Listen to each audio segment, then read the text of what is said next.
Argunat, oradan da bir pəncərə, azar ağrı. Gözüm çıxdı zaten. Onun yerine ben usandım. Allah umut. Kameraya baxın deyim, yoxsa Siz necə istəyirsiniz? baxarım. Hara baxmaq istəyirsiniz? Ya belə baxacağım biraz. Birdən arxadan səndən hinduşka sürüsü gəlir. Neyləmək olar? Cücələri sonra tutaram. Tapmadım. Bir səs. Səs, səs.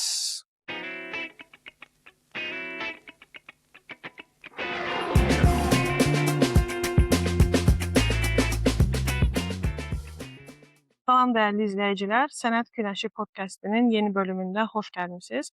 Bugün teatrın həm akademik, həm də müstəqil ruhunu özündə birləşdirən çox maraqlı bir qonağımız var. Əminəm ki, onu Azərbaycan Dövlət Milli Gənc Tamaşaçılar Teatrının səhnəsindən və müasir eksperimental addımları ilə seçilən White Roof Teatr studiyasından tanıyırsınız. Qonağımız aktyor Sənan Kazımovdur.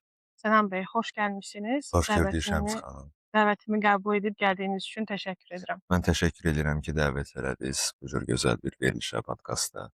İnşallah gözəl bir söhbət keçər. Çox sağ olun, inşallah.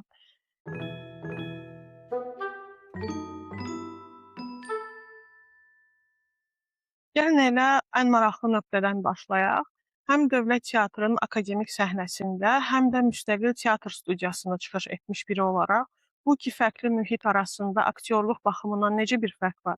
Müstəqil səhnə sizə hansı azadlıqları verir ki, onu böyük teatrda və belə deyim, Dövlət Teatrında tapmaq olmur? Belə deyim də, mənim üçün çox da böyük bir fərq yoxdur əslində. Yəni hər ikisində öz işimi görürəm. Mənim üçün əsas olan işimi vicdandan görməkdir. Fərq eləmir bu dövlət teatrıdır, özəl teatrdır və ya özəl bir işdir, nəsə bir tədbir, dövlət tədbiri və ya özəl bir tədbir. Fərq eləmir. Çalışıram işimi vicdanla görüm. Azadlıq da olur. Amma belə bir şey var da, azadlığın da bir çərçivəsi var. Gərək aktyor o çərçivədən çıxmasın. Aktyor o çərçivədən çıxanda xoşagəlməz şeylər baş verə bilir. Niyə görə? Çünki bir müəllif var, hansısa bir tamaşanı götürürük biz qurmağa, hansısa bir əsər piyesi. O piyesi yazan bir müəllif var. Məsələn, Hüseyn Cavid və ya xarici klassiklərdən götürsək Shakespeare. Bu əsərin müəllifidir. Tamaşanın müəllifi isə rejissordur. O mizanları quran, fikirləşən, yəni ideyanı tapan ki, bu tamaşa ilə nəyi demək istəyir. O mizanların içində, o tekstlərin içində də aktyor müəllif olur. Rejissor mənə məsələn mizan verə bilər ki, bu nöqtədən bu nöqtəyə gedə-gedə sözlüdür. Mizanı verdi, müəllifi oldu. Artıq o mizanı doldurmaq mənim öhdəliyimə qalır. O da mənim müəllifliyim olur. Rejissor tam azadlıq verəndə aktyora, aktyor biraz öz bildiyini eləməyə çalışır. Sənətdə də belə bir şey var, aktyor sənətində. Əgər sənin ağlına ilk hansısa bir fikir gəlirsə, o fikri qoy qırağa. O düzgün fikir deyil.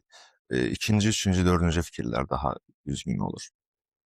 Fərqlərinə gəldikdə isə Dövlət Teatrı və ya White Roof studiyası fərqlər çox azdır. Belə deyim də, Ziya sağ olsun, Ziya ağa məni dəvət elədi Anna Karenina tamaşası ilə White Roof studiyasına. Biz başladıq məşqlərə. Bizim də rejissorumuz Georgi Rizenskidir.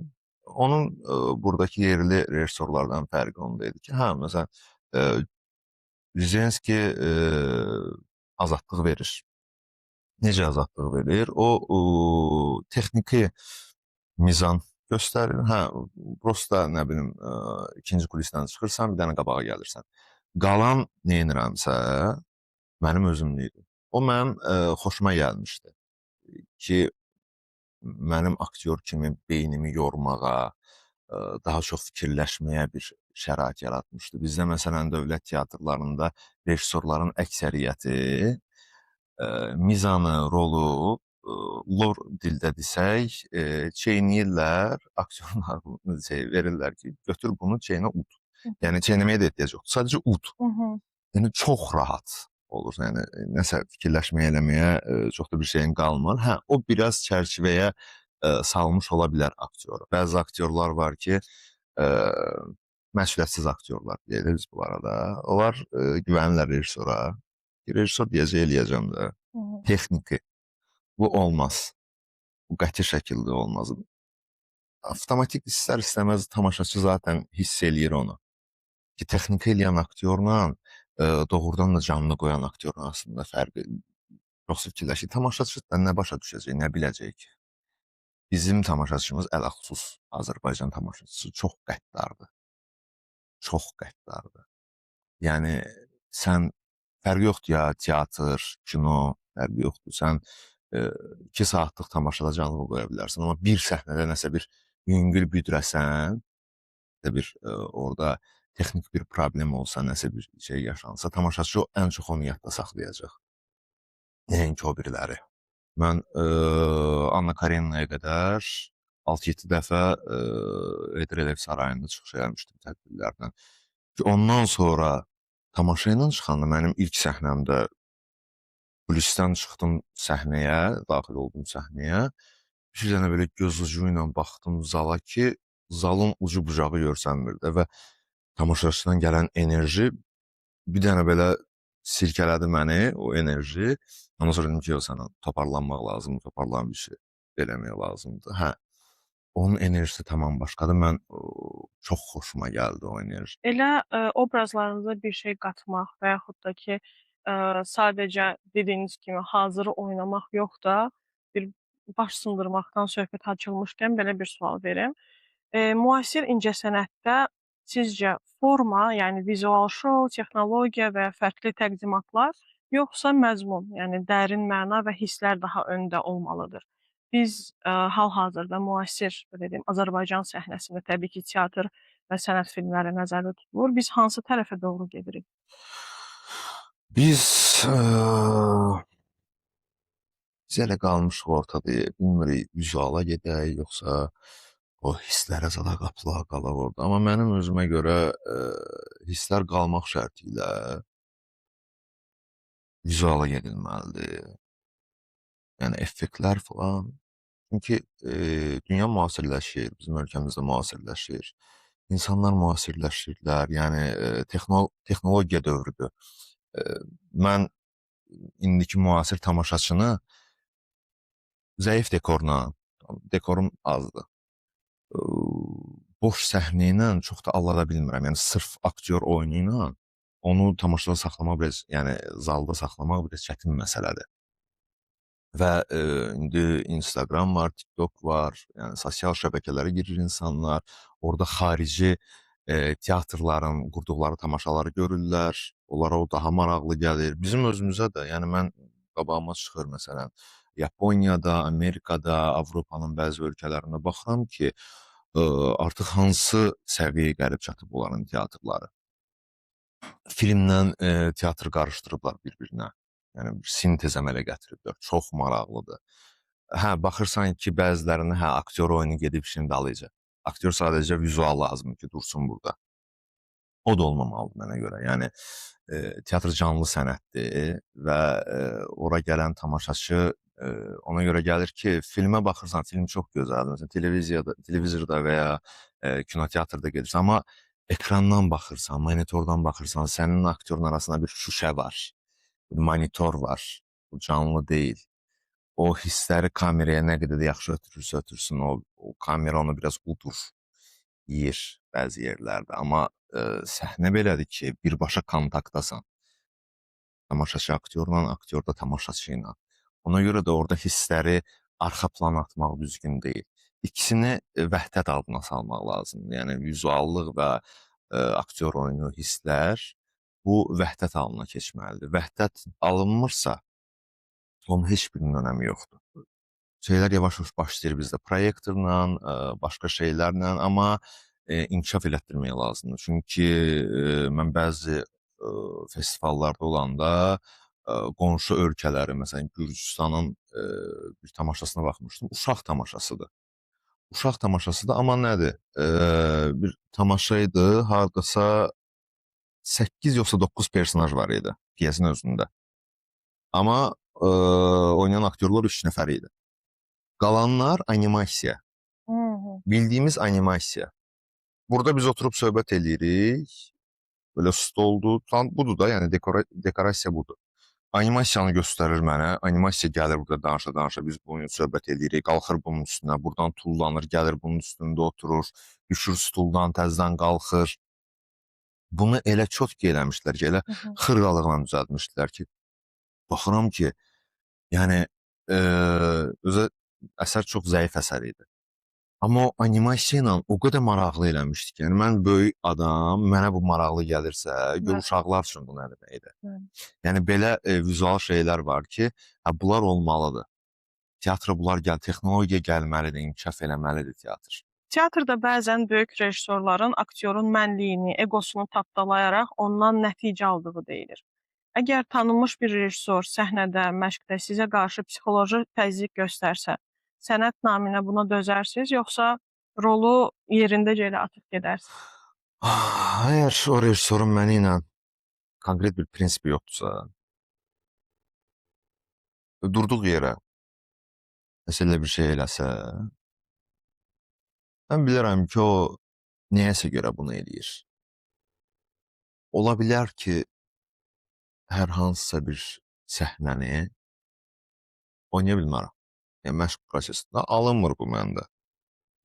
Buradan çıxır eləyirəm də, yəni.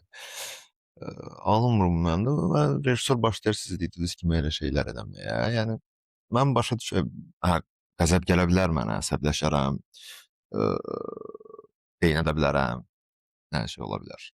Amma mən başa düşərəm ki, o bilərəkdən bunu eləyir ki, mən qıcıqlanım doğrudan da və o səhnəni alındıra bilim. Çünki mənə görə rejissor, yaxşı rejissor, aktyordan qat-qat ağıllı olmalıdır və bic olmalıdır. Yəni sözün yaxşı mənasında bic olmalıdır. Çünki rejissor aktyordan zəif olanda, aktyor daha ağıllı olanda o orada məhsuldarlıqdan söz gedə bilməz. Aktyor başa düşəndə ki, rejissor ondan zəifdir, avtomatik başlayacaq öz dediyini təlqin eləməyə. Bu düzgün bir şey deyil. Mən əgər o rejissora inanmıramsa, oynadığım rola da inanmayacağam. Elədiyim mizana da inanmayacağam. Dediyim sözə də inanmayacağam. Mən inanmayacağamsa, tamaşaçı da inanmayacaq. Və avtomatik tamaşa alınmayacaq. Yaxşı tamaşa çıxmayacaq ortalığa. Olub ki, rejissor nəsə deyib, həmin vaxt demişəm baş üstə, yaxşı eləyərəm. Sonra yavaş-yavaş başlamışam öz bildiyimi eləməyə. Amma o heç nə deməyib mənə. Başa düşüb ki, bu elədiyim daha düzdür. Təbii ki, mən bunu hər dəfə eləmirəm ha. Amma %100 inananda ki, belə yox, belə olmalıdır, mən onu eləyirəm. Yəni bunu danmıram, çəkinmirəm də kimdənsə. Yəni baxıram ki, mənə uyğun deyil də. Başqa aktyorla bəlkə də eləyə bilər. Mənim orqanikamdan gəlmir. O rejissor məsələn mənimlə birinci dəfədir işləyir, bilmir də mənim orqanikamı. Yəni mən aktyor kimi mən hələ də tam araşdırıb tapa bilməyib. Məşqlərdə hə, yaxşı, eləyə. Ya o qədər pis eləyirəm ki, ya pis deyəndə ki, onsuz da məndə alınmır da bu şey. Mənə görə düzgün deyil. O ya özü görür ki, bu düz deyil. Deyir, hə, yaxşı. Ya bu bir neydi? Ya da ki, mən yavaş-yavaş öz bildiyimə gətirib çıxardıram. Hə, avtomatik ya söz demir, heç nə demir, ya da ki, deyir ki, hə, yaxşı. Qoy belə olsun. Belə də olur. Aydındır. Bəs, elə məsələn sizin, çalışdığınız rejissorlardan biri də atanızdır. Onunla belə mübahisələr yaşayırsınız? Çox, çox olub. Yəni biz ümumiyyətlə hansısa bir prosesdə ata-oğul münasibətini qoyuruq da qırağa. Rejissor, aktyor. Məsələn, olub ki, mizan verib. Daha doğrusu mən bir mizan gətirmişəm, özüm tapmışam, göstərmişəm. Okey eləyib. 2 gündən sonra deyib ki, yox eləmə. Mən məsələn uje mübahisə eləmişəm ki, yox da, okey vermisən axı, Hı bu hı. yaxşıdır.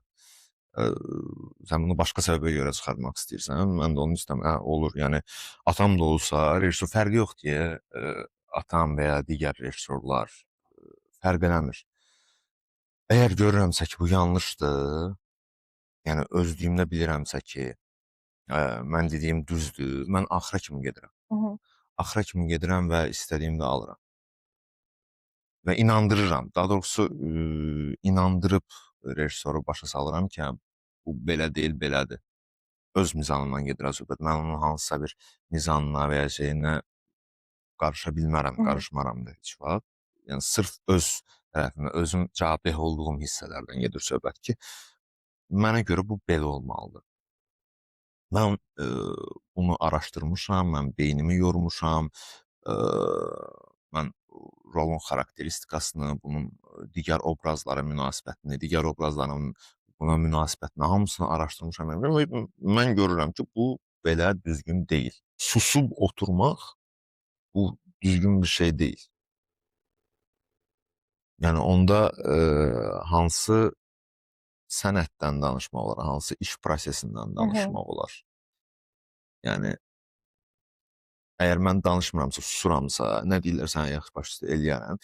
Mən vecsiz davranıram o tamaşaya qarşı. İstəmirəm oynamaq, məcbur veriblər. Hə mən də kiminsə xətrinə görə və ya da indi teatrda tamaşa rol verirlərsə mən bunu oynamalıyam.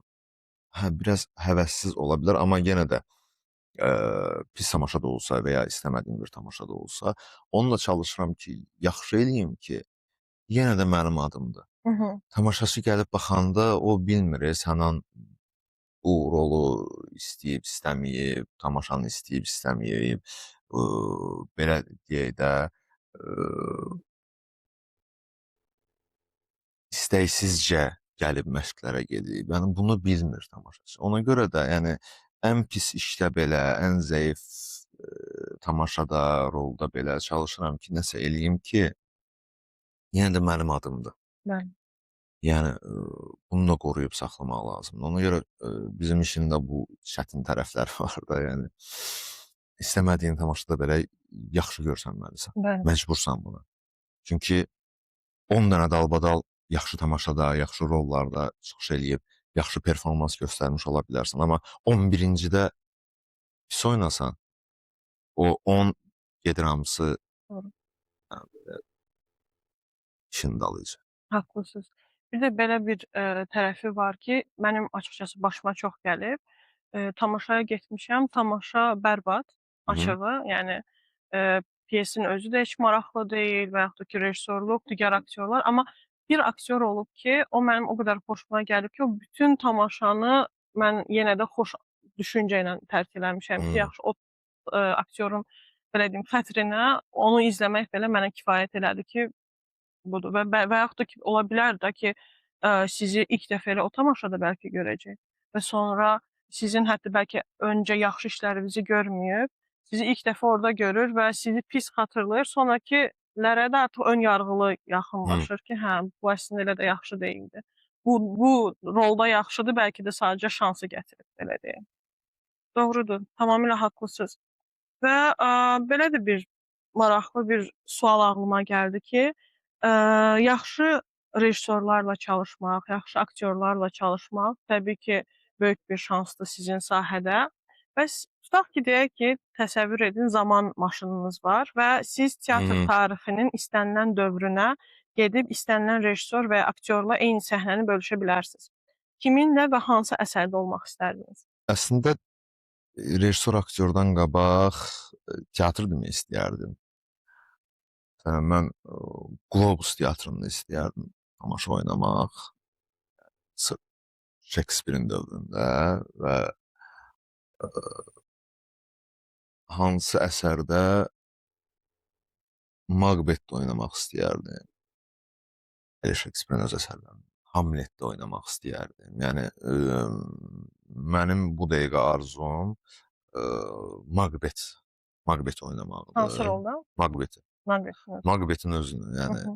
Sadəcə olaraq indi hələ ki yaşım çatmır ki, Macbeth üçün ən azı 40 plus olmalısan ki, onu oynamaq üçün. Siz elə Otello-da Yagonda səhv eləmirəmsə oynamısınız. Otello-da bəli, Otello-da Yagon oynamışam. O universitet işi Hı idi. hı. Bizim 3-cü kurs işimiz idi. Hə, 3-cü kurs. 3-cü kurs işimiz idi o bizim. Amma bir tələbə işinə görə, bir kurs işinə görə çox uğurlu tamaşa alınmışdı. Onu bizim rejissorumuz o vaxt bizim müəllimimiz idi. Kursda Gümrah Ömər hazırlamışdı. Azərbaycanda onu çox sayda səhnələrdə oynadıq. Sonra 2 dəfə Rusiyaya getdik o tamaşa ilə festivallara. Bir GITS Universitetinin festivalına getmişdik. Ondan sonra da bir il sonra VİGİK. Yəni bunların ikisi də Rusiyanın, yəni belə deyək də, incəsənət universitetlərinin arasında ən güclüləridir. GITS teatr üzrə, VİGİK kino üzrə. Yəni orada da uğurlu çıxışlarımız olmuşdu. Ən əsas GITS-də. Özü də GITS-də belə idi ki, bizim üçün 2 qat məsuliyyətli idi orada çıxış eləmək, yaxşı çıxış eləmək. Çünki biz gedəndə orada GITS-in özü də çıxış eləyirdi o heç. Ondan əlavə səhv eləmirəmsə 5 xarici ölkə idi. Yəni biz Azərbaycan, Belarusiya, Özbəkistan, səhv eləmirəmsə ya Qırğızıstan ya Qazaxıstan idi, dəqiq yadımda deyil. Ya səhv eləmirəmsə Qazaxıstan idi. Qazaxıstan və Ermənistan. Bizim də xəbərimiz yox idi. Hansı ölkə hansı tamaşa ilə gəlir. Hı hı. Ora gedib çatanda biləcəkdik. Getdik ora çatdıq. Bizə siyahını verdilər ki, proqram nədir? Proqramı verdilər ki, hər gün bir ölkə oynayır da tamaşanı. Baxdıq ki, biz də Otello ilə getmişik. Ermənistan da Otello ilə gəlir. Yəni o vaxtda 44 günlük müharibə ilə başlamamışdı. 2019-da getmişdik biz. Hələ ki Qarabağ azad olunmamışdı. Biz gördük, belə dəli olduq ki, düşmən ölkə, ikisi də Otello ilə gəlib. Biz yığıldıq bir araya, dedik ki, nə ediriksə eləyirik, onlardan yaxşı olmalıdır. Onları da görməmişik. Birinci biz çıxış eləyirik, sonra onlar çıxış eləyəcək.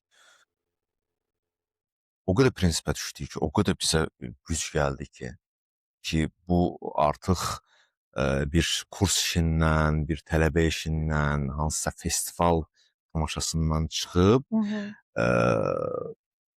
vətənə xidmətə çevrilib, belə deyək. Bəli. Ki, biz artıq vətənimizi təmsil eləyirik. Zaten təmsil eləyirdik ya, amma bu birə-beş qaldırdı bu Bəli. şeyi. Prinsip əmələ gəldi bizdə. Biz yaxşı olmuş. Mənə elə gəlir ki, o tamaşadan, yəni həmin vaxt oynadığımızda daha yaxşısını sonra biz oynamadıq. Ən güclüsü orada oldu. Hı hı. Bizə elə bir vəh gəlmişdi ki, hətta tamaşadan qabaq, daha doğrusu tamaşadan sonra oranın pedaqoqları, GITS Universitetinin müəllimləri, aktyor sənətindən, səhnə danışığından, başqa fənlərdən, sırf teatr ayrı. Onlardan bəziləri yaxınlaşdılar ki, bizə. Biz fikirləşirdik ki, Azərbaycandır, o qədər də teatr güclü olmaz. Yəni hətta özü də kurs işi. Amma biz gördük və biz utandıq ki, yəni biz belə bir fikirdə olmuşuq. Çox gözəl idi. Hətta o vaxtı Ziya ilə mənə, biz Ziya ilə qrup yoldaşı olmuşuq. Təklif elədilər ki, qalın burada oxuyun. Qalın burada oxuyun. Biz ikimiz də baş rol oynayırdıq. Ziya Otellonu, mən Yagonu. Sadəcə olaraq həmin vaxtlarda uyğun gəlmirdi bizim orada qalmağımız. Yəni alınmadı qismət. Beləsi daha yaxşıdır, mən elə gəlir bizim ikimiz üçün də. Çünki ikimiz də ölkəmizdə xidmət eləyirik. Bəli, Hə, yəni ölkəmizdə də yaşımıza görə, işimizə görə gəlib bir nöqtəyə Seçmişik. gəlib çıxmışıq, bəli. Biraz sualdan çıxdıq biraz. Olsun, öz yaradıcılığınız haqqında məlumatları verirsiniz ki, hansı ki, bu əslində biraz çətindir tapmaq. Çünki çox, öncəki dönəmdədir və sizin hələ ki, belə deyim də, tələbəlik dönəmindədir. Məlumatlar az olar əslində. Hə, yo, o vaxtda artıq mən çalışırdım. Milli Gənc Hı Tamaşaçılar hı. Teatrında. Yeni idim. Əslində mən uşaqlıqdan Hı çalışıram Gənc hı. Tamaşaçılar Teatrında. Hardasa 9-10 yaşımdan. Hə. Amma professional olaraq təzədən teatra qayıtmağım 2018-ci ildən Hı olub hı. mənim bağım. Mən 3-cü kursda oxuyanda. O qədər uşaq var ki, qalıb qıraqda. Bəli. İstedadlı, boylu buxunlu, həm fakturası var baxırsan, həm istedadı var, Hı orqanikası hı. var, amma qalıb qıraqda. Hı hı. Tapa bilmir, heç bir teatra düzələ bilmir şərait ki, bu dəqiqə teatrlarda vəziyyət çətindir. Yəni ştat problemi var. Bəli. Doludur ağzına qədər teatrlar. Yaxşı və pis aktyorlarla. Təəssüflər olsun ki, pis aktyor daha çoxdur. Yəni lazımsız aktyor. Onlar da zəbt eləyiblər yerləri və İncəsənət Universiteti ildə 60-a yaxın tələbə məzun eləyir. Sırf aktyorluq üzrə. Bəli.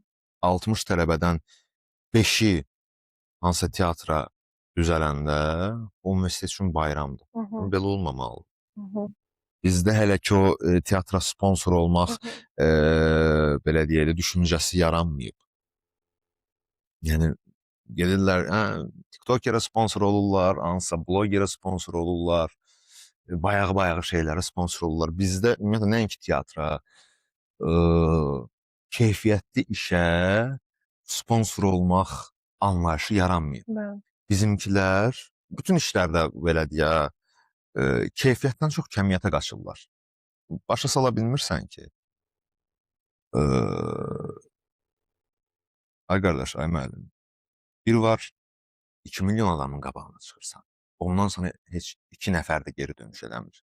Bir də var 20 min adamın qabağına çıxırsan. Oradan 200-ü sənə geri dönüş eləyir. Hı hı. Sənin üçün hansı yaxşıdır? 2 milyonun qabağına çıxmaq, Hı yoxsa hı. 20 minin? 1-2 milyon. Hələ bizim film serialımızda bu anlayış yoxdur. O ki, qaldı bu teatra Hı gəlsin. hı. Digər ölkələrdə məsələn, hə, dövlətlər özü təşəbbüs eləyirlər. Məsələn, hansısa bir özəl şirkətdir, bunun illik vergisi var. Vergi ödəyicilərdir, hamısı da. Onlar hansısa bir teatra mı deyə, tamaşaya mı deyə sponsor olanda ya onun illik vergidən azad Hı eləyirlər, hı. ya da minimala salırlar. Bu avtomatik o özəl şirkətlər üçün maraq yaradır. Ki onun teatra marağı olmasa, o fikirləşir ki, mən hansısa bir teatra sponsor olsam, mənim illik vergidən azad Hı eləyəcəklər. hı. Ya da ki, minimala salacaqlar. Yenə də o qazanır. Bəli. Həm reklama pulu ayırır, o sponsordur, onun adı falan çəkilir, tamaşalarda falan. Həm də ki, o vergidən azad olur. Yəni 2 qat qazanc əldə edir. Bizdə də bunu eləsələr çox yaxşı olar. Həm teatr biraz rahatlayar maddi cəhətdən. Bəli. Çünki bir tamaşanın ərsəyə gəlməsi üçün qıraqdan baxıb fikirləşə bilərlər ki, ha, tamaşadır da, buna nə qədər pul xərclənə bilər ki? Amma şotkaya vuranda kostyumudur, Hı hı. dekorudur, nə bilim, əgər sən həmin tamaşaya teatrdakı işıqlar falan əl vermirsə, o arendaya gələn işıqlardır falan, başqa texniki şeylərdir, texniki aparatlardır. Hamısını şotkaya vuranda böyük pullar gəlir çıxır Bəli. ortalığa. Əslində gərək bizim, izləyicilərimizin də, maarifləndirilsin ilk öncə ki, TikTok sənət deyil, belə deyək. Sənət fərqli bir səhnədədir, o səhnədə deyil, ekranda deyil. Yəni ekranda deyəndə telefon ekranında. O Nolan təzə filminə baxdım, Odiseya. Bəli, Bilirsiniz də bəli, şey, bəli. netlə çəkib. Net Lentə alıb. okay, bəli, Yəni bəli, indiki dövrdə bəli, bəli, yəni bəli. yaddaş kartları var Hı hı, falan yəni. hı hı, hı hı, hı hı. Yəni adam təzədən qayıdıb lentə. Bəli, bəli. Və o montaj prosesində adi qayçı ilə, Hı yəni hı, qayçını kəsib lentləri bir dədə-baba üsulu, yəni keçmiş dövrdə. bəli, Qayçı ilə kəsib lentləri yapışdırıb belə, bəli, hə. Montaj prosesdə elə oldu. Nolan oyuna sübut elədi ki, yəni AI elə belə şeydir. bəli. Elə belə şeydir. Yəni insan beyni, Hı hı. insan yüzü daha üstündür. Hı hı. İnsan fikri. Yəni AI-ın beyni ola bilər bizdən güclüdür, amma hissi yoxdur. Bəli. Sən AI-la çox yaxşı keyfiyyətli, yəni kaçisto olaraq Hı hı. yaxşı bir film çıxarda bilərsən ortalığa. Amma oradakı personajların heç biri canlı insan deyil. Doğrudur. O mənə o hissi verə bilməz heç vaxt. Sənan bəy, fikirləriniz üçün təşəkkür edirəm, amma sizi belə rahat buraxmaq olmaz. Hı hı. Podkastımızın ən əyləncəli hissəsinə keçirik. Oyunumuzun adı Maskanı dəyişdir. Qayda çox sadədir. Mən sizə cəmi bir cümlə verəcəyəm. O cümlə avtobus artıq getdi, biz gecikdikdir. Siz bu cümləni deyəcəksiniz, amma mən hər dəfə vəziyyəti dəyişdikcə anında həmin obrazın emosiyasına girməlisiniz. Hı hı. Əgər hər şey aydındırsa, başlayaq. Avtobus artıq getdi, biz gecikdik. Hı hı. Bəli. 80 yaşlı, həyatdan və hər şeydən yorulmuş bir qoca kimi.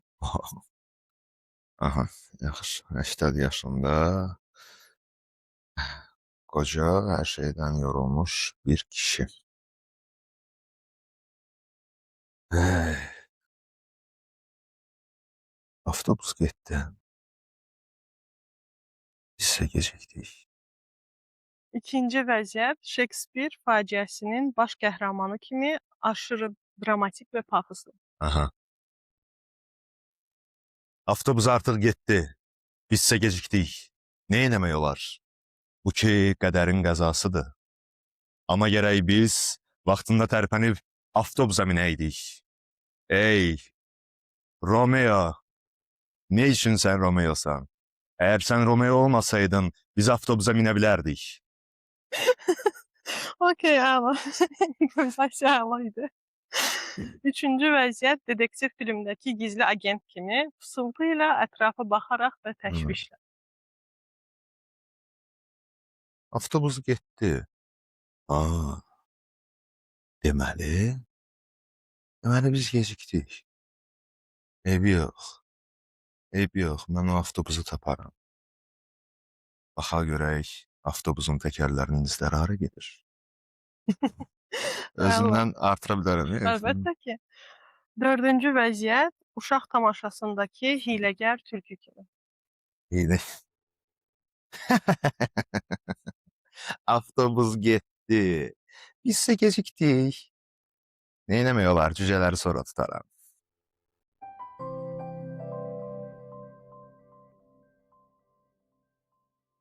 Sənan bəy, gəlin biraz da sizin oynadığınız, canlandırdığınız obrazlar haqqında danışaq. Siz çox müxtəlif əslində, belə deyim, əsərlərdə və obrazlara can vermisiniz. Romantik də olub, dövlət xadimi də olub, keçmişdən də olub, yeni də olub, müasir də olub. Elə, canlandırdığınız obrazlardan biri də, Anna Kareninada olub ki, Vronskini canlandırmısınız.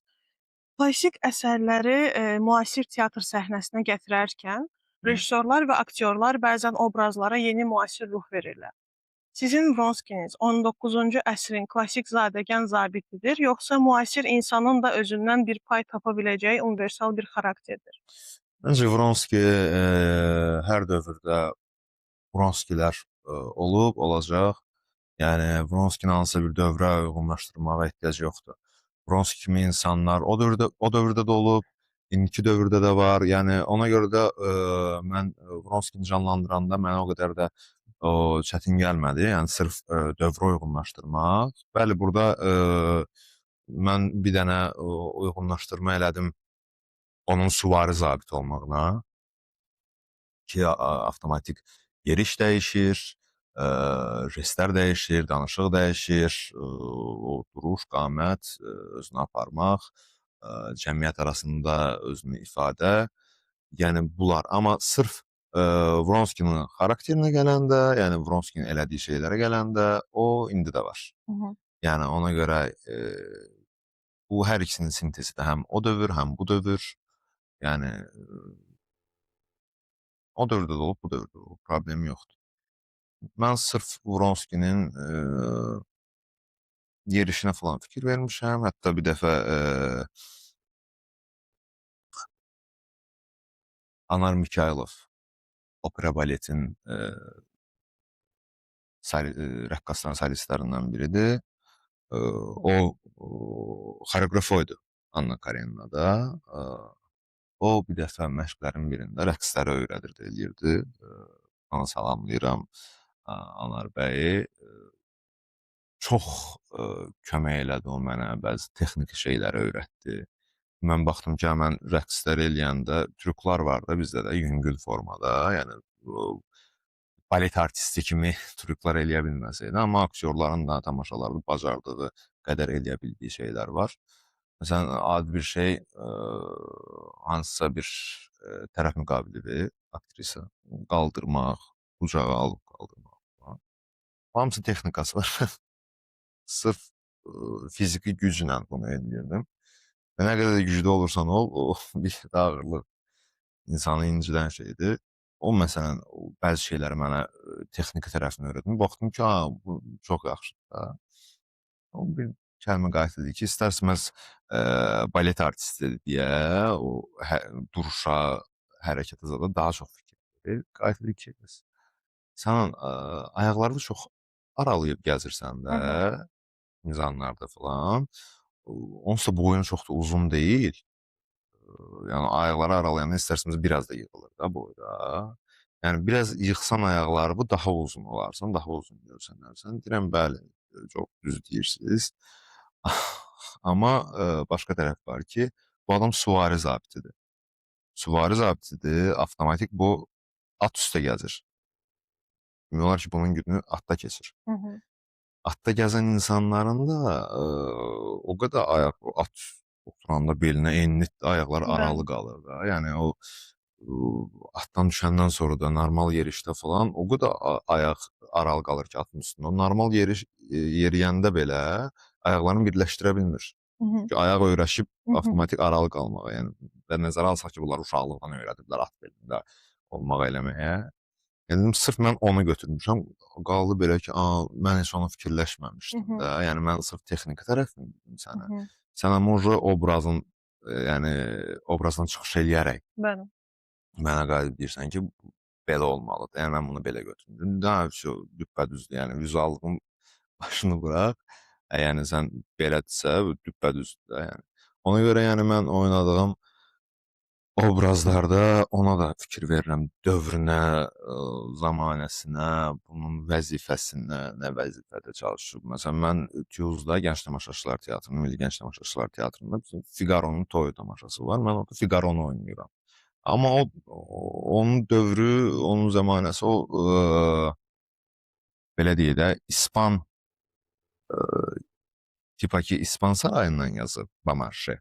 Amma Fransa sarayıdır əslində. Sadəcə Bamarşe o vaxtı birbaşa Fransa sarayını tənqid eləyə bilməzdi deyə İspaniya sarayı adını ilə götürmüşdü. Yəni saray İspaniyada gedirdi. Amma indiki dövrdə məlum olub ki, yəni Fransa sarayında baş verib bunlar hamısı. Yəni Fransa sarayını nəzərə alıb yazıb. Yəni orada da avtomatik mən yəni ayaqlarım birləşik yazıram. Orada ayaqlarım aralı gəzsəm şərqə daha yaxın, orada o düzgün olmaz.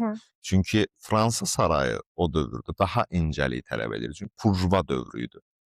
Yəni mənim əgər qolumdan purjva sallanırsa belə, mənə çox belə hərəkət eləyə bilmərəm. Avtomatik yüngül hərəkətlər getməlidir. O dövr onu tələb eləyirdi. Yəni mən Vronskiyə tapdığım şeyi Figaroya gətirib köçürdə bilmərəm. Figaroda tapdığım şeyi də Vronskiyə köçürdə bilmərəm. Yəni o dövrlərə fikir vermək lazımdır, coğrafiyaya fikir vermək lazımdır və bunun tutduğu vəzifəni nəzərə almaq lazımdır. Bir şey diqqətimi çəkdi. Deyirsiniz ki, Vronski kimi insanlar hər dövrdə mövcuddur. Bunu sanki ona qarşı negativ bir halmış kimi və yaxud da ki, negativ hisslərlə dediniz. Bilirsiniz necədir? Burada milli mentallıq girir işin içinə. Yəni mən nə qədər də desəm ki, aktyor, incəsənət xadimiyəm, müasirəm, Azərbaycanlıyam. Mənim doğulduğum, böyüdüyüm mühitdə bəzi qayda-qanunlar var, mental dəyərlər var. Yəni bundan çıxmaq olmaz qırağa və mənim düşüncəmlə Vronskinin düşüncəsi tərs mütənasib. Təbii ki, mən də oynayanda, eləyəndə ona nəsə opravdaniya qazandırıram. Qazandırmasam oynaya bilmərəm. Hı hı. Bayaq dediyimiz söhbət ki, inanmaq. Mən inanmalıyam ki, tamaşaçı da inansın mənim. Amma nə? Ziddiyyətlər var da burada da. Məsələn, mən sənə mən sadəcə Vronski nə eləyib onu göstərirəm. Hı hı. Baxın camaat, Vronski bunu eləyib. Mən Vronski deyiləm. Ona qalsa Rus Vronski daha sarı olub, bəlkə də daha hündür olub məndən, daha yaraşıqlı olub, daha nə bilim güclü olub, nə olub. Mən Vronski deyiləm. Sadəcə Vronskini göstərirəm. Bu şeylər olub. Və inandırıram ki, tamaşaçım bunu buna görə eləyəcək. Amma belə tamaşadan qırağa keçsək, Sənan Vronskinin elədiyini eləyərdim və ya ona necə baxır? Sənan o hərəkətə pis baxır. Mənə görə ərli bir qadınla münasibətə girməyə, görüşməyə düzgün bir şey deyil. Lap onun əri çox pis adam olsun, ər kimi ərlik borcunu yerinə yetirməsin o qadın üçün. Fərqi yoxdur, yaxşı və ya pis. Ərli qadınla münasibətə girmək, görüşmək, danışmaq mənə görə düzgün olmayan bir şeydir. Bir dəfə məşqlərin birində rejissor qayıt dedi ki, Anna ilə Vronskinin ilk görüş səhnəsi. Onlar bir-birlərini 2 dəfə görürlər vağzalda. Sənan, mən istəyirəm ki, elə görsənsin ki, elə bil Romeo Juliet'dadır bir-birinə baxırlar. Mən yaxşı soruşdum ki, yox da mən onu elə eləmək istəmirəm. Romeo Juliet'də saf sevgidir, ülvi bir məhəbbətdir ki, axırda da qovuşa bilmirlər və əfsanəyə çevrilir. Burada amma sırf heyvani istərdi. Yəni, kişinin qadına marağı, qadının da kişiyə marağı. Yəni, bunları belə deyək də, ofsunlayan, bunları hipnoz halına salan saf sevgi deyil. Saf sevgidən söhbət gedə bilməz burada. Bu sadəcə şəhvət hissidir. Bunlar bir-birlərini görən kimi bir-birlərinə belə deyək də, maraq hissi yaranır. Mən o hipnozu oynayıram ki, Annanı gördü, rejissor da mizanla elə qurub ki, orada bir xaos gedir vağzalda, amma bunlar ikisi də çox aramla, elə bir hipnoz halında insan necə danışır o şeylərlə. Hə, amma mən burada şey qatmamışam da, ülvi məhəbbət, mən səni sevirəm, sən necə gözəlsən. Şəhvət. Səsimə də təsir eləyir o mənim. O ki, şəhvət hissini daha çox ön plana çıxartmağa çalışıram. Avtomatik o bədənin duruşu, enerji. Mən onu saf sevgi kimi oynasaydım, başqa yerə gedib çıxacaqdı. Və düzgün opravdaniya da olmayacaqdı ki, yaxşı, saf sevgi bəsləyən insan niyə axırda atıb gedir Annanı? Axırda atıb getməsi üçün şəhvət hissi olmalıdır ki, bəli, heyvani hiss kişi kimi bir qadından xoşu gəldi, bunların bir münasibətləri oldu, həvəsi öldü, onunla da bitdi. Hə, Vronski kimi, Vronski, belə deyək də, mən Vronskini öz bürcüm olaraq götürmüşəm, əqrəb bürcü.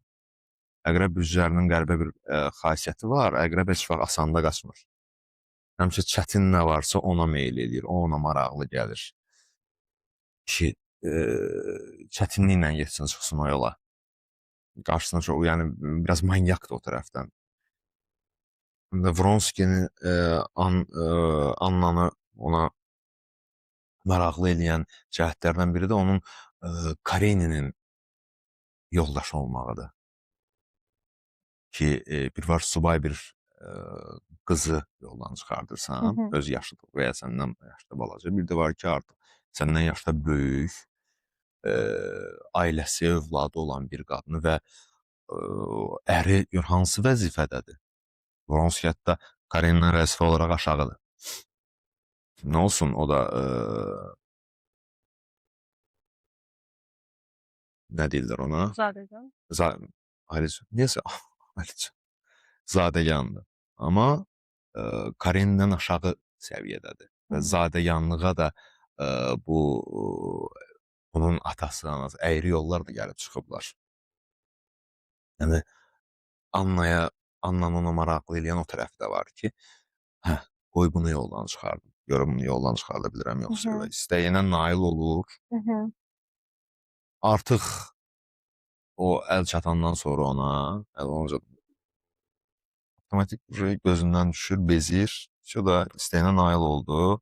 Artıq ikinci missiya onu həyatdan çıxartmaq missiyası. Bu dövrdə də belə insanlar doludur. Dolu. Çox təəssüflər olsun Hı ki, hı. doludur.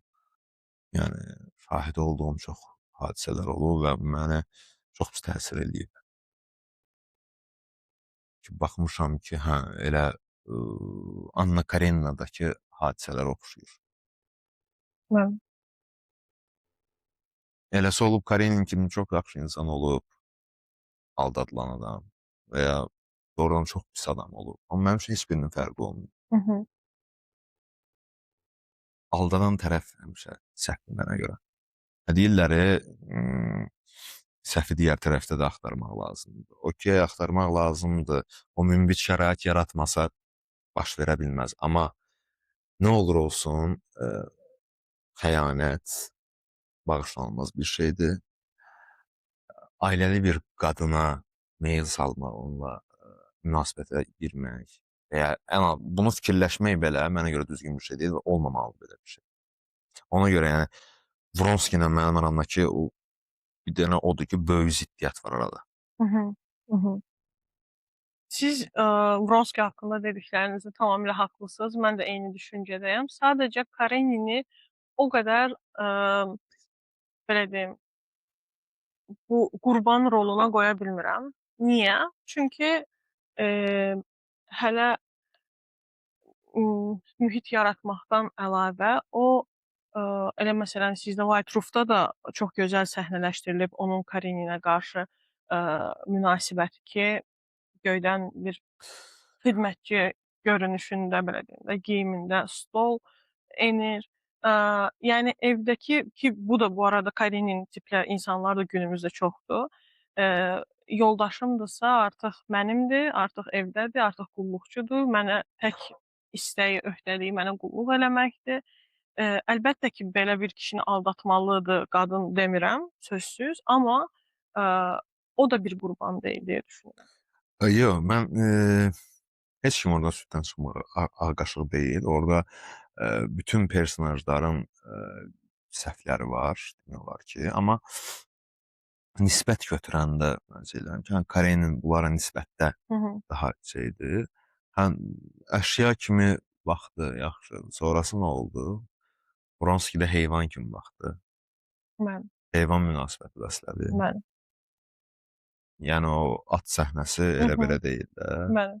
Yəni mənim həm tamaşada, həm də öz səhnələrimin içində ən Hı hı. sevdiyim səhnədir o. Hı hı. Ki, həm vizual effekti çox yaxşıdır, həm də ki, belə rejissor beyni olaraq, dramaturji xətti olaraq, yəni tamaşanın əsas yerlərindən biridir ki, aydın olur ki, Vronskidə heyvan münasibəti bəsləyir.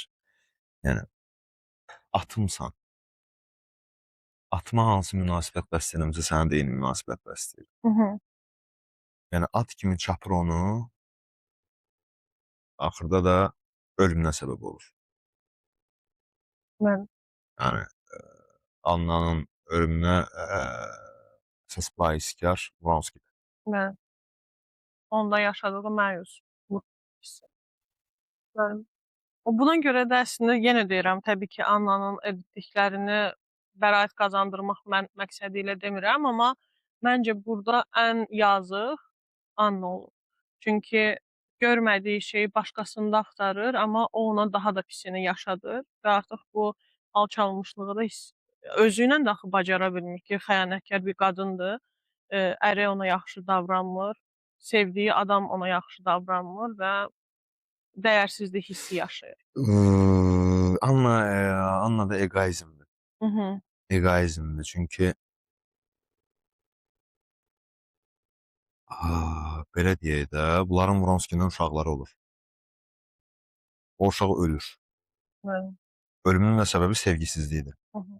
Sevgisizlikdən ölür uşaq. Hı hı.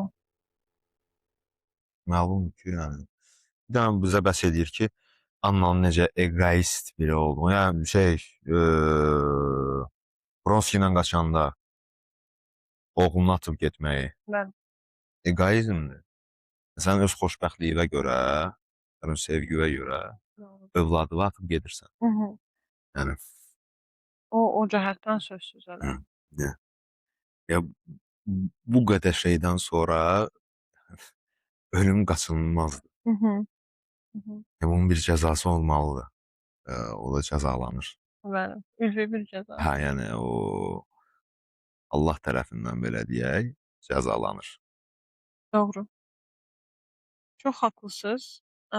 Elə mənim suallarımın arasında, Bronskinin, bu dediyim kimi Aksana xanım çox gözəl, onu canlandırıb. White Roof da çox fərqli bir, eee, necə deyim, səhnələşdirib onu ki, Frou-Frouya, qarşı münasibətini elə Anna xanımın, daha doğrusu Anna xanıma olan münasibətini Frou-Frou üzərindən göstərilib. Eee, və siz də öz fikrinizi elə sualım bu idi ki, siz bu səhnəni necə, dəyərləndirirsiniz və necə izah eləyərsiniz? Çünki çox fərqli, eee, bu tamaşanı izləyən izləyicilər tərəfindən çox fərqli mən yozmalar dinlədim və mənə maraqlı idi ki, Bronskini elə canlandıran bir insan olaraq siz necə dəyərləndirərsiniz? Təşəkkür edirəm fikriniz üçün. Siz biz Anna Kareninadan danışdıq, amma bundan əlavə həmçinin də tarixi, obrazları da canlandırmısınız. Elə onlardan biri də Şah Abbasnamə tamaşasındakı obrazınızdır. Tarixi əsərlərdə aktyorun nitqi və diksiyası xüsusi önəm daşıyır. Həm pafosu şirkməməli, həm də müasir məişət dilinə düşməməlisiniz. Səhnədə bu incə sərhədi necə saxlayırsınız? Çox sadə. Yəni bu çətin bir şey yoxdur burada. Sadəcə olaraq o bayaq dediyim kimi o dövrü araşdırmaq lazımdır, dövrü bilməlisən, saray adət-ənənələri ki, ondan sonra coğrafiya, hansı coğrafiyada gedir hadisələr. Hı hı. Hər coğrafiyanın öz mədəniyyəti var, öz xüsusiyyətləri var. Bir də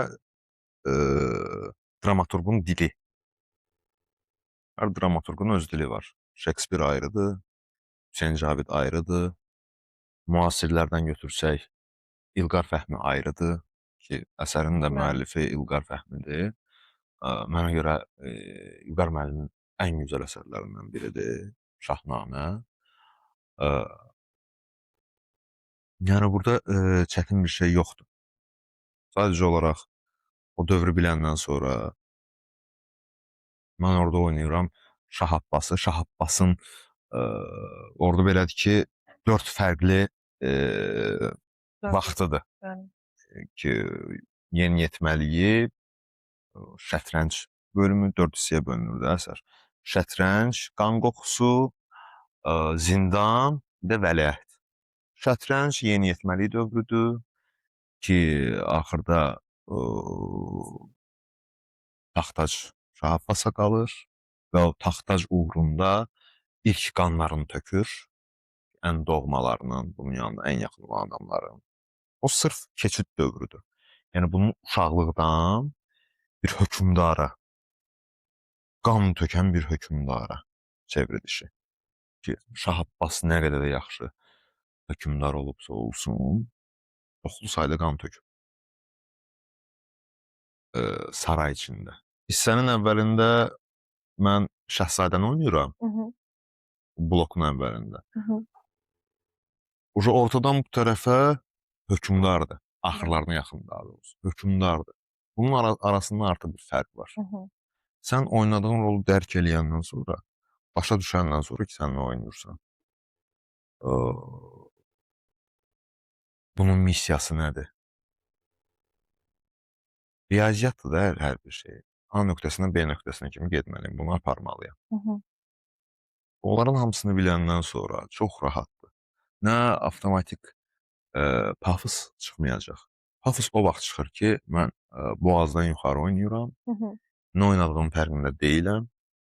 Əgər bu pafos məndən tələb olunmursa, var yerində pafos, Bəli. pafos arada lazımdır, tələb olunan pafos. Bir də var ki, mən sadəcə boğazdan yuxarı oynayıram, oynadığımı dərk eləmirəm nədir, çapalayıram zənizlə və məcbur pafosa qaçıram. Bəli. O çox pis şeydir. Hı hı. Hə, onu hamısını biləndən sonra hər şey oturur yerinə puzzle kimi. Nə sən o məişədə düşmürsən, nə də pafosa qaçmırsan. Ortada bir incə xətt var. Onu qoruyub saxlayandan sonra hər şey yaxşı olur qaydasında gedir. Aydındır, aydındır. Elə bunu qorumağın özü də bir peşəkarlıq təbii ki, tələb eləyir. Dediyiniz kimi həm araşdırma, həm də ki, araşdırdığını başa düşmə. Siz teatr səhnəsindən əlavə həm də filmlərə də çəkilirsiniz ki, 2 gözəl film var. Cənnət yuxusu və Soyuq günəş adlı. Bilmək istərdim ki, çünki teatr səhnəsi elədir ki, izləyici ilə, hətta birinci sırada oturan izləyici ilə də əməlli məsafə var. Amma kinoda iri plan, əslində bir növ aktyorun yalan detektoru kimidir. Nəinki mikromimikləri, hətta gözlərinizdən keçən ən kiçik tərəddüdü, şübhəni belə tutub böyüdür. Kamera bu qədər yaxınınızda ikən və hər an izləndiyinizi bilə-bilə lazımi hissi gözlərinizdə necə canlı və təbii saxlamağı bacarırsınız? Allah umut. Belə deyim də, bizdə çox təəssüflər olsun ki, universitetdə mənim ixtisasım gedirdi teatr və kino aktyorluğu. Mən o üzrə bitirmişəm. Teatrdan çox müəllimlərim olub, o üzrə öyrədiblər, ediblər, sağ olsunlar. Onların sayəsində indi bugün gəlib bu nöqtəyə gəlib çata bilmişəm. Onların da bir köməyi var bunda. Çox təəssüflər olsun ki, kino barədə bizə demək olar ki, heç nə öyrədilmir. Nə kamera qabağında işləməyi, nə başqa şeylər. Yəni İncəsənət Universitetini bitirmiş aktyor, aktrisalar filmlərdə, seriallarda, hətta reklamlarda belə çəkiləndə, kliplərdə falan da. Bu avtomatik həmin vaxtda öyrənə-öyrənə, pişə-pişə qazandığı şeylərlə nəsə eləyə bilirlər. Hı hı. Yəni bizə sırf onun texniki tərəfləri çox təəssüflər olsun ki, öyrədilməyib. Kim araşdırıbsa azdan çoxdan, onlar nəsə eləyə bilirlər. Amma belə sırf texniki tərəfdən öyrədilən bir şey olmayıb. Sadəcə olaraq mənim bəxtim gətirib ki, mən universitet illərində oxuyanda kurs işlərində çəkilirdim. Həmin dövrdə oxuyan operatorların, kino rejissorların filmlərində çəkilirdim. Ya kurs işlərində, ya diplom işlərində. O çox böyük kömək eləyir aktyora. Bizdə sfera belədir ki, qəddar tərəfləri var da. Bir dəfə pis oynadınsa, ilk vaxtlardan söhbət gedir də. Bir dəfə pis oynadınsa, sən nə qədər də istedadlı olursan o, nə qədər də yaxşı aktyor, aktrisa olursansa o, sferada bir şey formalaşır ki, məsələn, Səna zəif aktyordur. Yaxşı deyil, o şey deyil. Onun birinin üstünə beşini qoyurlar. Bu bütün sferaya yayılır. Olsa Nabuydadır ki, bizim sferamız, balacadır da. Avtomatik sənin üstünə xətt qoyulur. Səni çəkməyən adam da səni çəkəndən öyrənir ki, bu zəifdir. Halbuki zəif deyilsən, sadəcə o vaxtda baqajında çox bir şey olmuyor. Bəli. Yığdığın çox bir şey olmuyor. Hə, istedadın var, amma bunun texniki tərəflərini bilmirsən. Kamera qorxusu var, belə bir qorxu var, fobiya var. Çox qəribə bir şeydir. Kamera qabağına çıxırlar, belə çox teatrda çox yaxşı aktyor. İllərin aktyorudur tutalım ki. 30 ildir sənətdədir, teatrda işləyir. Gətirib kameranın qabağına qoyursan, başlayır rəsməyə. söz yadından çıxır, mizah yadından çıxır, eləyə bilmir və ya çox quru alınır onda həmin səhnə. Çünki kameranı görür axı, Hı hı. gərginlik yaranır onda. Niyə görə? Kamera təcrübəsi yoxdur. Aktyor gedir, tələbə aktyor. Həmin kurs işini çəkilən vaxtda onun belə deyək, kamera qorxusu yavaş-yavaş itməyə başlayır. Kamera ilə tanış olur. Artıq rakursları öyrənir azdan Bəli. çoxdan, bilir. Məsələn, obyektivləri bilir ki, məsələn, 25-lik obyektivdə necə oynamalısan, 50-likdə necə oynamalısan, 75 nədir, obş plan nədir, krupnu nədir, vasmorka nədir, bunların hərəsinin özünün fərqləri var da.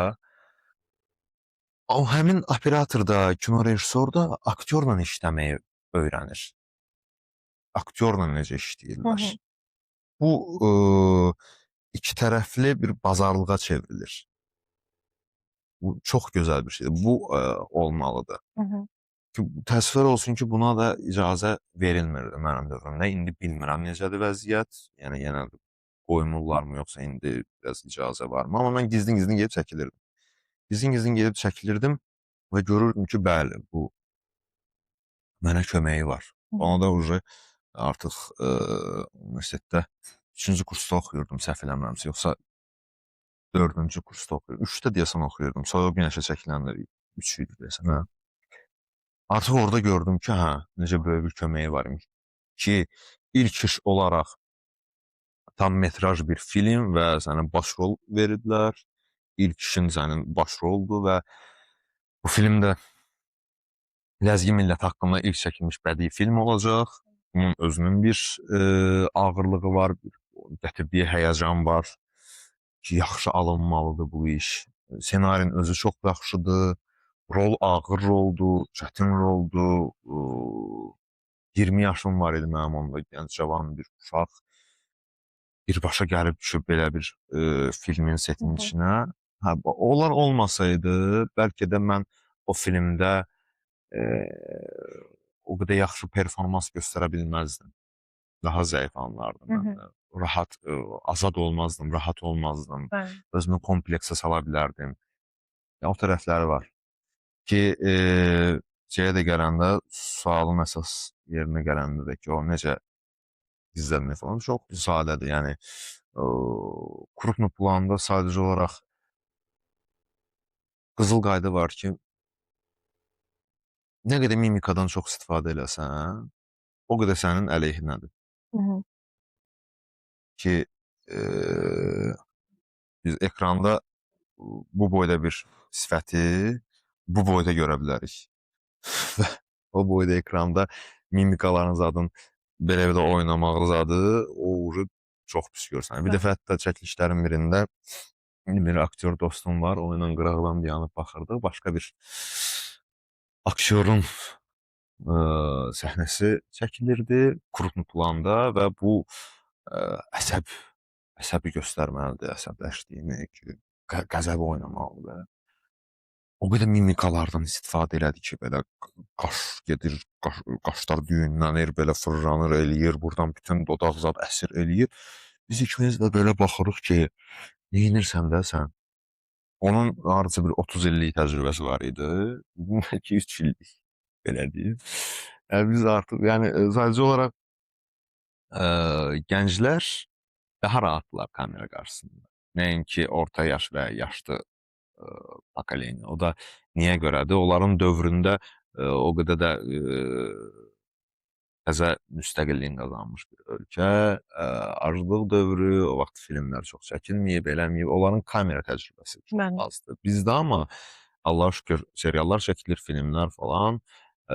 Biz yəni yaşımız az olsa da kamera təcrübəmiz onlardan daha çoxdur. Hı hı.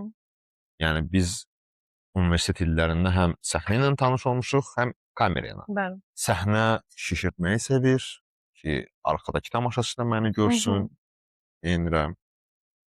Amma kamera biraz yığmağı, yəni emosiyaları biraz azaltmağı Bəli. sevir. Filmlər haqqında danışmışkən, filmlərin çəkiliş meydançasında yaddan çıxmayan, bəlkə də kadr arxasında qalan, amma obrazınızı daha yaxşı hiss etməyinizə səbəb olan maraqlı bir xatirə və ya çətinlik varmı? Maraqlı xatirələr çox olub, yəni çəkilişlərdən filan. Amma o sırf mənim roluma təsir edəcək bir şey olmayıb elə. Hı hı. Maraqlı hadisələr olub çəkiliş prosesində. Məsələn, soyuq günəşdə mənim toy basma səhnəm. O təpədən düşür, daşla vurur, pəncərəni sındırır, monoloqum deməyə başlayır. O səhnəni çəkimində 4 dubl falan çəkdik. Nəsə texniki problemi olur, nəsə olur. Bir də orada Massovka kənd cəmaatının özü idi. Kənd cəmaatı bir də görürsünüz, öyrəşməyiblər Hı də. hı. Hansı kameraya baxır, nə edir? Hə, gəl bir də çək. Belə elə hansı dubl idi yadımda olsa. Nəsə çox yaxşı alınırdı. Monoloqun artıq ortasındayam. Bitməyə doğrudur. Monoloqu da deyə-deyə içimdə şey deyirəm ki, şükür Allaha bitir artıq səhnə. Birdən arxadan sənin hinduşka sürüsü gəlir. Hinduşka sürüsü gəlir, hinduşkanın səsini də bilirsiniz də necə səs çıxardırdı. Birdən bunlar xordan başladılar səs çıxartmağa. İndi həm əsəbiyyət, həm gülmək tutub ki, bu nə idi, hardansa belə ciddi bir səhnədə. Rol uzadı, atdım buraya, başımı buraxdım. Əlimə aldım çubuq. Çubuğum üstüne. Mənim səhnəmi məhv elədiniz də siz. Rədd olun burada. Yəni rolun zadım başımı buraxıb onların üstünə cummuşdum. Sonra bir dəfə də həmin filmdən elə bir səhnə var. Yarğunat deyir ki, bəs o səhnədən sonra idi. Hə, Yarğunat deyir ki, bəs məni Osmana verirlər. Təzədən yarıma götürüb onu pəncərədən içəri evə, özü çıxıb gedir. Və o bir dənə səhnə var ki, dayanır göyə baxır, qışqırır belə, deyəsən Yarğunat deyirdi orada da. Yarğunat, ya belə bir qışqırırdı. Senaridə yazılıb meşədə gəzir. Biz o vaxtı qaranlıqda girmək istəmədik meşəyə. Rejissor dedi ki, elə kəndin içində bir dənə ağac zad çox olan yer tapaq, Hı hı. yaşıllıq. Elə orada çəkərik. Amma evlər zad var da. Gecə də Allah bilir neçədir saat. Gecə idi. Hə. O gəldik, çəkirik. Birinci dubuldu. Gəldim, dayandım, baxdım. Birdən qışqırdım. Mən qışqıran kimi biri pəncərəni açdı o bir tərəfdən. Mən Yarğunat, oradan da biri pəncərəni açdı. Azar ağrı. Hə. Hep qaldım yenə şey deyirəm ya, Hı nəsə hı. deməkdə oğlum nə deyəsən? Kənd cəmaətidir da, ora Hı onun hı. yeridir, yatmaq istəyir, Hı biz o hı. film çəkirik. Gözüm aydın film çəkirsiniz də, yəni də vaxtında çəkin də bunu Hı da. hı. Başa düşmür axı Bəli. necə çətindir də proses. Ha, qəribə gülməyə gəlib. Yəni ondan sonra necə təzədən oynayasan da o Bəli. səhnədə. Hə, yarım saat fasilə verdilər ki, mən qızım toparlanım, olum. Özümün təzədən çəkdiyi bir təhər güz var. Biraz yavaşdır. Ki, çox da eşitməsin də təzədən Bəli. ikinci dəfə çıxsa lap pis şeylər olar. Hı hı. Yəni olur, maraqlı şeylər olur. Çox olur. Şillə səhnəsində mənim zəhləm gedir. Hı hı. Mən şillə vursun. Əvvəl oynayırdım. Bu dəfə mənə elə güclü bir şillə dəymişdi ki, yəni real. Yəni, texnika yox da. Ondan sonra məndə kompleks yaranmışdı. Şillə zad olanda avtomatik istər-istəməz üzümü qaçırdırdım. Hı hı. İndinin özündə də üzümü qaçırdıram. Vura bilmirlər, alınmır sən. Amma texnika eləyir. Məsələn, Yurd serialını çəkirik Oğuzda. Orada bir yer var. Deməli, bizim ailənin ferması yanıb. Məndən şübhələnirlər fermanı yandırmaqda. Mən ortalıqda yoxam və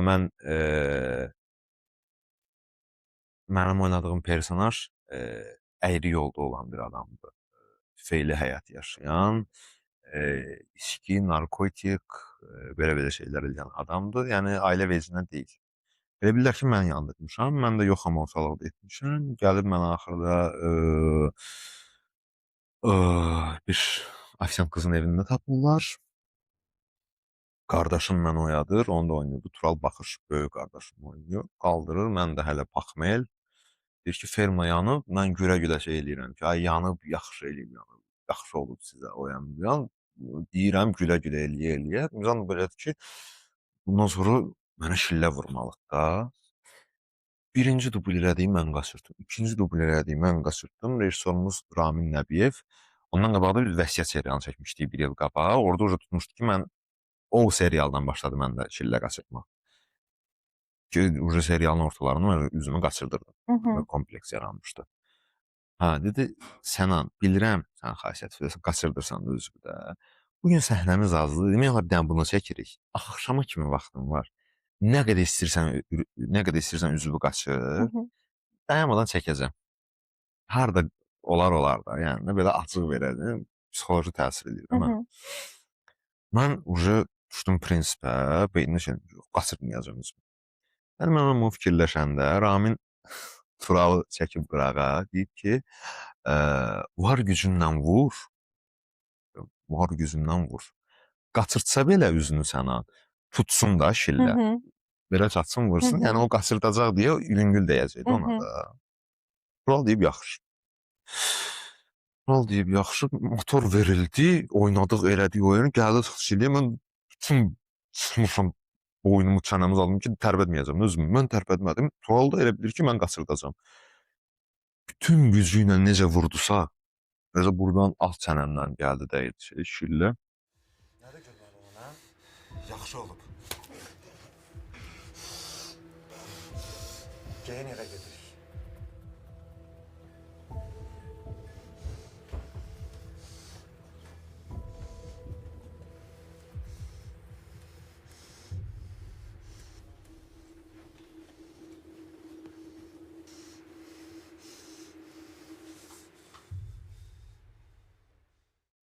Mən onu gördüm ki, mənim çənəm bir dənə belədir. Şoşaq. Belə dişlər belə dəydi bir-birinə qayıtdı. Məndən iskra çıxdı gözümdən. Şillənin nervisindən orada da şey olmalıdır da. Yəni şillə deyir deyə əsəbləşməlidir bu Hı buna. hı. Mən indi doğrudan şillə deyim. Mən özüm əsəbləşmişəm. Bir Hı bax, hı. obrazlı şəkildə Hı əsəbləşmişəm. hı. Dedim, hə, özüm əsəbləşmişəm. Gördüm ki, onu qatdım oyuna. Çox qəşəng alınmışdı. Yəni, texniki vursaydı Bəli. olmayacaq. Mən yalandan Hı oynayacaqdım hı. ki, güya əsəbləşmişəm. Bir də var ki, doğrudan özümə əsəbləşirəm. Amma onu oyuna qatıram. Bəli. Özümdən çıxış edib oyuna qatıram. Hə, elə bir şey olmuşdu ki, maraqlı şeylərdən biridir. Amma stop veriləndən sonra Tural gəldi, uzaq qardaşım, yaxşısan, yaxşıdır. Sən iyi oldun, amma sənin problem deyil Hı də. hı. Mən özüm tutdum, saxladım. Bəli. Mən nə bilim, sənə belə Hı deyəcəklər də, hı. var gücündə. Hə, çünki ondan qabaq məsələn Vəsiyyət serialında Rauf Şahsuvarovla ilə səhnəm var idi. Hı. Yenə şillə səhnəsi. Mən evdən elə qız qaçırtmışam. Ailəm razı deyil onu qaçırtmağıma. Gizlincə evə gəlmişəm. Evdən veşuşları yığıb getmək istəyirəm. Evdən çıxanda həyətdə atamla rastlaşıram. Rauf Şahsuvarov oynayırdı. O gəlib şillə vurmalıdı o dəqiqə məni. Onda olmuşdu ki, Ramin bilmişdi ki, mən şillədən qaçıram da. Çünki gəldi, hardasa bir 7-8 dublə çəkilmişdi o səhnə. Hər dəfə gəlir şillə vurur, mən qaçırdıram özümü. Şillə vurmaq istəyir, mən qaçırdıram. Ramin çəkib qırağa demişdi ki, Rauf müəllim şeydir, sağdan gözləyir şilləni sana. Siz soldan vurarsınız. Rauf müəllim dedi, "Hə, yaxşı, neyniyək dayı?" Gəldi, soldan vurmaq istəyəndə solda qaçırtdım. Tutdum ki, soldan Hı vuracaq da. hı. Yəni ondan artıq Bəli. bilirdilər ki, mən şilləyə qarşı indinin özündədir. Hı hı. Hə, elə maraqlı şeylər olub ki, hə, o şillə məsələn rola təsir eləmişdi. Səhnənin daha yaxşı alınmağına təsir eləmişdi. O Tamam bəy, birinci oyunumuz sözlər üzərinə idi. İndi isə gəlin teatrın ən güclü silahına, sözsüz ifadəyə, yəni mimika və jestlərə müraciət edək. Oyunumuzun adı səssiz səhnədir. Qayda belədir ki, mən sizə xüsusi bir situasiya deyəcəm. Siz heç bir söz demədən sadəcə baxışlarınız və mimikalarınızla həmin hissi kameraya ötürməlisiniz. ən çətini budur. Bəli. Elə buna görə də onu Aktyor seçmişəm. sənətində ən çətini sözsüz. Okay. Hazırsınızsa Hı. başlayaq. Situasiya 1. İllərdir görmədiyiniz və çox sevdiyiniz bir insanı izdihamın içində anidən görürsünüz, amma ona tərəf qaçmağa tərəddüd edirsiniz.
Situasiya 2.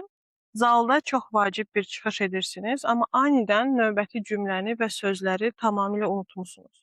Daxili təşviş, amma çölə bildirməyən sakitlik.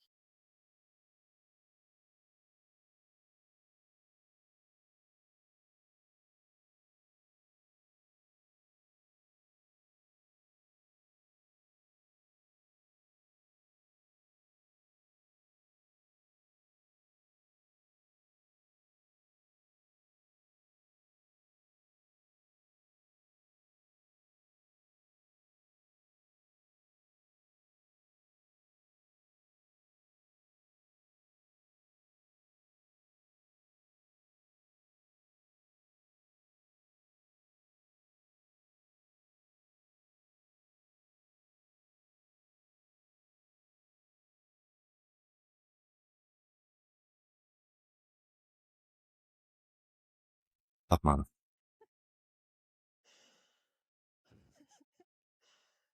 Situasiya 3. Sizə böyük bir haqsızlıq olunub, amma cavab vermək haqqınız yoxdur. Daxili qəzəb və səbir.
Hı? Situasiya 4. Səhnədə oynayarkən zalda kimsə telefonla yüksək səslə danışır, aktyorun daxili reaksiyası.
Gözüm çıxdı zalım. Onun yerinə mən usandım. Bugün bizimlə olduğunuza, səmimiyyətinizə və sənət dolu söhbətinizə görə təşəkkür edirəm Sənan bəy. Mən təşəkkür edirəm dəvətiniz üçün. Çox sağ olun. Sağ olun. İnşallah çoxlu, yəni sənətçi qonaqlarımız olsun, bolluca uzun ömürlü olsun bu podkastınız Çox inşallah. təşəkkürlər. Mən çox zövq aldım. Çox maraqlı, mənə görə də çox maraqlı bir söhbət getdi. Uzun bir söhbət oldu. Yəni söhbət maraqlıdırsa uzanır, bu uzun gedir. Yəni ona görə çox sağ olun dəvət üçün Mən daha. çox təşəkkür edirəm. Çox sağ olun ki, dəyərləndirib gəldiniz və fikirləriniz qarşılıqlıdır. Əziz izləyicilər, bu gün Sənan Kazımov ilə teatrın müxtəlif rənglərini kəşf etdik. Əgər söhbəti bəyəndinizsə, kanala abunə olmağı və rəylərinizi bölüşməyi unutmayın. Sənət Günəşində növbəti epizodda görüşənədək sənətlə qalın.